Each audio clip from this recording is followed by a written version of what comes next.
महत्वाची बातमी आहे। आमदार गोपीचंद पडळकरांनी मुख्यमंत्र्यांची भेट घेतली आहे। सांगली जिल्हा बँकेसंदर्भात ही भेट घेतल्याचं समजतंय। पडळकर आणि सदाभाऊ खोत यांनी मुख्यमंत्र्यांची भेट घेतली आहे। सांगली बँकेची चौकशी वरिष्ठ अधिकाऱ्यांमार्फत करण्याची मागणी करण्यात आली आहे, तर मुख्यमंत्र्यांनी यावर सकारात्मक भूमिका घेतल्याचं पडळकरांनी स्पष्ट केलंय। राज्याचे मुख्यमंत्री माननीय देवाभाऊ यांची सदाभाऊ खोत, मी आणि सुधीरदादा गाडगीळ असे आम्ही एकत्रितपणे भेट घेतलेली आहे।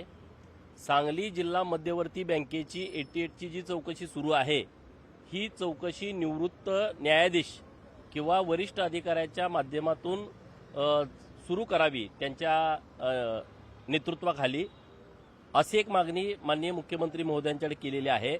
माननीय मुख्यमंत्री महोदयांनी सकारात्मक भूमिका या विषयामध्ये घेतलेली आहे। दुसरं, सांगली जिल्हा मध्यवर्ती बँकेमध्ये नोकर भरतीमध्ये मागे घोटाळा झाला होता, त्या घोटाळ्याची चौकशी करावी आणि आता नव्यानं जी नोकर भरती करण्याची मान्यता माननीय सहकार मंत्री महोदयांनी दिलेली आहे, ती तात्काळ थांबवावी आणि ती IBPS किंवा TCS या कंपन्यांच्या माध्यमातून भरती व्हावी, अशा पद्धतीची मागणी केलेली आहे। लोकशाही मराठी ऐका, पहा, जागरूक रहा।